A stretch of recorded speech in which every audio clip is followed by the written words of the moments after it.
नमस्कार। आज हम एक बड़ी दिलचस्प लोक कथा पर बात करने वाले हैं। ये अधूरी रस्मों और कुछ अतृप्त इच्छाओं से जुड़ी है। हमारे पास एक लेख के कुछ अंश हैं जिसका टाइटल है मुंजिया, अधूरा संस्कार, भटकती आत्मा। ये हमें मुंजिया के बारे में बताता है, एक खास तरह की आत्मा। जी हाँ, बिल्कुल। और ये स्रोत न सिर्फ हमें बताता है कि मुंजिया क्या है, बल्कि ये भी कि ये मान्यता कैसे बनी और पुणे के पास के गांव की एक एक रोंगटे खड़े कर देने वाली कहानी भी सुनाता है। तो आज हम इसी पर गहराई से बात करेंगे।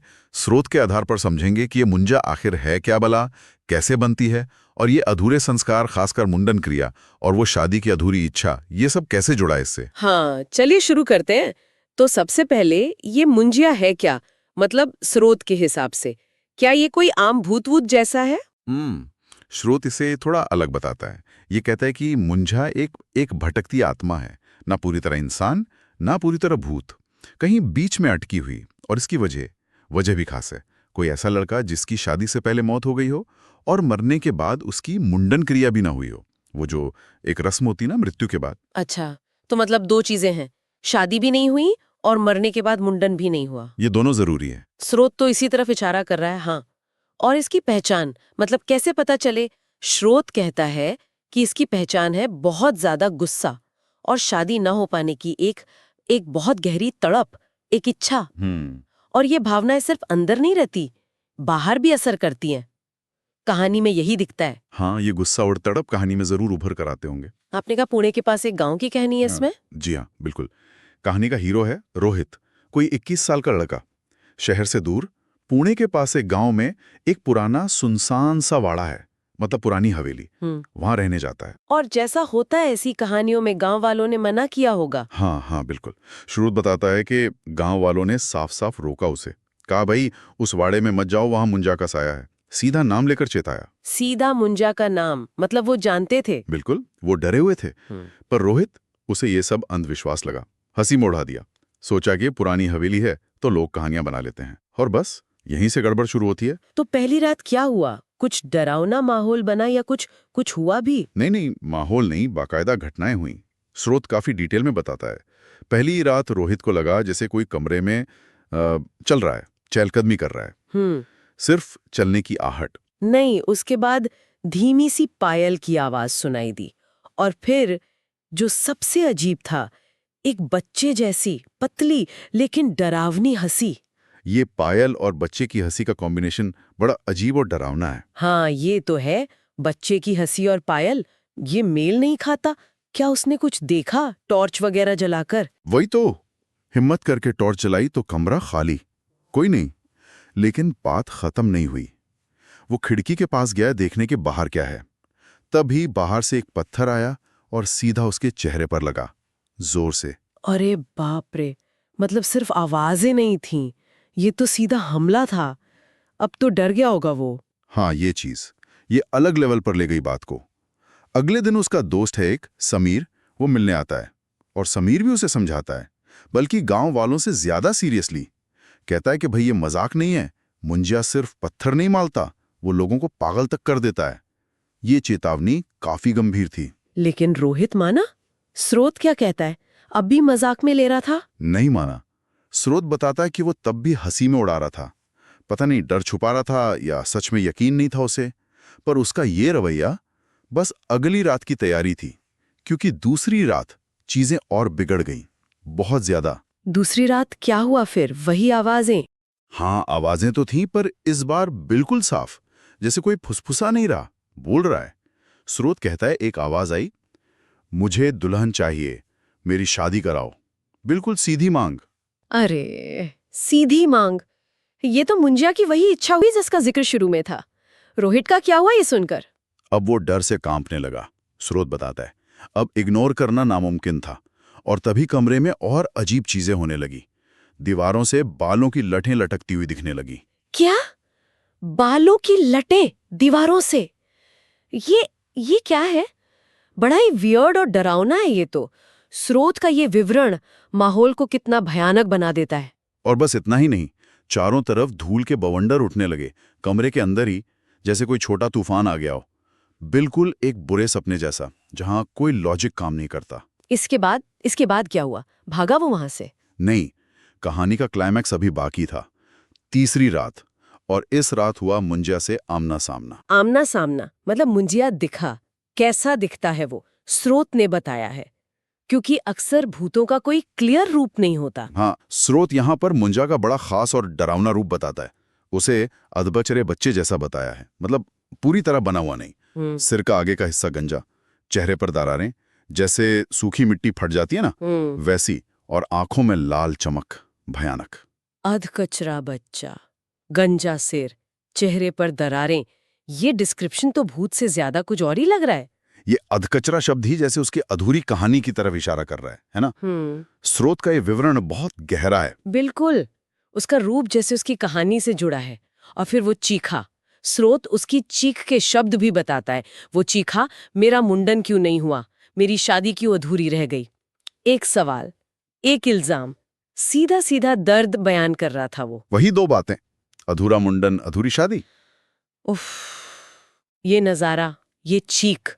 रोहित का क्या हुआ? रोहित, वो वहीं बेहोश होकर गिर पड़ा। शायद डर और शौक की हद थी ये। तो यहाँ खत्म हुई कहानी या कोई हल निकला? नहीं, यहां से कहानी एक मोड़ लेती है। जब रोहित बेहोश हुआ तो उसका दोस्त समीर, जो शायद अब समझ गया था कि मामला कितना गंभीर है, वो भागा भागा गांव के एक पुराने पुजारी जी के पास गया। अच्छा, पुजारी जी आए? तो क्या उन्होंने कुछ बताया, कोई वजह है, कोई हल स्रोत के हिसाब से? हाँ, स्रोत कहता है पुजारी जी आते ही समझ गए। उन्होंने साफ कहा कि ये आत्मा इसलिए भटक रही है क्योंकि इसका जरूरी संस्कार, वो मुंडन क्रिया अधूरी रह गई है। शांति तभी मिलेगी जब वो विधि विधान से पूरी होगी। ये बात सीधे सीधे मुंजा की उत्पत्ति वाली मान्यता से जुड़ जाती है। तो हल था वो अधूरा संस्कार पूरा करना। क्या ये किया गया? आसान था ये करना, स्रोत बताता है? हाँ, हल के लिए अनुष्ठान हुआ। पूरी रात मंत्र पढ़े गए, पूजा हुई, विधियां चली, पर आसान बिल्कुल नहीं था। मुंजा ने बहुत विरोध किया, लगातार पत्थर फेंके, पूजा के दिए बुझाने की कोशिश की, और यहां तक कि बेहोश रोहित को अपनी तरफ खींचने की भी कोशिश की। अरे बाप रे! तो मतलब ये एक तरह का संघर्ष था पुजारी और मुंजा के बीच। सिर्फ रस्म नहीं, लड़ाई थी ये तो। बिल्कुल सही कहा आपने। ये दिखाता है कि वो आत्मा कितनी ताकतवर थी और अपनी इच्छाओं में कितनी जकड़ी हुई थी। लेकिन पुजारी जी और समीर लगे रहे। आखिरकार सुबह होने से ठीक पहले जब विधि पूरी हुई, तब एक जोर की, दिल दहला देने वाली चीख सुनाई दी, और फिर जैसे कोई अदृश्य साया था, वो हवा में घुल गया। सब शांत। वाह, ये तो बड़ा नाटकीय अंत हुआ उस संघर्ष का। नतीजा क्या हुआ? रोहित वो ठीक हो गया? हाँ, स्रोत कहता है सुबह जब रोहित को होश आया तो वो ठीक था, बेहतर महसूस कर रहा था, बच गया। और गांव वालों का जो विश्वास था मुंजा पर, वो इस घटना से और पक्का हो गया कि हाँ, मुंजा का अंत तभी होता है जब उसकी अधूरी रस्में पूरी हों। तो ये पूरी कहानी जो स्रोत में है, वो असल में उस लोक मान्यता को समझाने और पुख्ता करने का काम करती है। अगर किसी कुंवारे लड़के की मौत हो जाए और उसका मुंडन ना हुआ हो, तो वहां मुंजिया पैदा होता है। ये कहानी और ये विश्वास पीढ़ी दर पीढ़ी चले आ रहे हैं। ये दिखाता है कि ये जड़ें कितनी गहरी हैं। तो अगर हम इस पूरी बातचीत को समेटें, तो स्रोत के आधार पर मुंजिया के बारे में मुख्य बातें क्या निकल कर आईं? हाँ, तो हमने देखा कि स्रोत के हिसाब से मुंजिया का कॉन्सेप्ट दो चीजों पर टिका है। पहला, अधूरा संस्कार, खास तौर पे मुंडन, और दूसरा, अतृप्त इच्छा, जिसमें शादी की इच्छा सबसे बड़ी है। रोहित वाली कहानी इसी विश्वास को एक डरावने, नाटकीय तरीके से सामने रखती है, और ये दिखाती है कि कैसे उस मान्यता के हिसाब से इन अधूरी रस्मों को पूरा करने से ही उस आत्मा को शांति मिलती है। ये अधूरेपन का आइडिया बहुत सेंट्रल है इसमें। अधूरा जीवन, अधूरी रस्म, अधूरी इच्छा, यहाँ तक कि मुंजिया का रूप भी स्रोत ने अधकचरा बताया। बिल्कुल सही पकड़ा आपने। ये अधूरापन ही जैसे मुंजिया का एसेंस है। स्रोत यही बताता है कि ये आत्मा इसलिए है क्योंकि वो पूरी नहीं हो पाई। जिंदगी के अहम पड़ाव जैसे शादी, वो छूट गया, और मरने के बाद का जरूरी संस्कार जैसे मुंडन, जो शायद आत्मा की आगे की यात्रा के लिए जरूरी माना जाता हो, वो भी नहीं हुआ। तो वो न इधर का रहा न उधर का, एक बीच की स्थिति में फंस गया। जैसा स्रोत ने कहा ना, इंसान न भूत। और जिस तरह से कहानी बताई गई है स्रोत में, पहले रहस्यमयी आवाजें, फिर हमला, फिर मांग, और फिर आखिर में वो भयानक रूप, ये डर को धीरे धीरे बढ़ाने का तरीका, आपको लगता है ये सिर्फ डराने के लिए या इसका कोई और मतलब भी है? ये अच्छा सवाल है। सिर्फ डराना शायद अकेला मकसद ना हो। जिस तरह कहानी परत दर परत खुलती है, वो शायद इस विश्वास की गंभीरता को दिखाने का तरीका है कि देखो, मुंजिया कोई छोटी मोटी चीज नहीं है, एक असली खतरा है जिसे हल्के में नहीं ले सकते। ये कहानी एक तरह से चेतावनी भी देती है कि भाई, सामाजिक और धार्मिक रस्मों को निभाओ, जीवन चक्र को पूरा करो, वरना अंजाम भयानक हो सकता है। तो ये लोक कथा, जैसा कि स्रोत बता रहा है, ये सिर्फ एक भूत की कहानी नहीं, बल्कि शायद सामाजिक नियमों और जीवन की पूर्णता के महत्व को समझाने का एक जरिया भी है। हाँ, लगता तो यही है। स्रोत सीधी तौर पर यह नहीं कहता, पर कहानी का स्ट्रक्चर और डिटेल्स इसी तरफ इशारा करते हैं। ये लोक कथाएं अक्सर समुदायों को अपनी मान्यताओं, अपने रीति रिवाजों के महत्व को समझने में मदद करती हैं, और जीवन की जो अनिश्चितताएं हैं, जैसे अचानक मौत, उनसे डील करने में भी। मुंजिया की कहानी शायद ये भी बताती है कि एक इंसान का समाज से, उसकी परंपराओं से कितना गहरा नाता होता है, मरने के बाद भी। ये वाकई सोचने वाली बात है। कैसे ये कहानियां जो ऊपर से अलौकिक लगती हैं, वो इंसानी अनुभवों और सामाजिक ढांचों से इतनी गहराई से जुड़ी होती हैं।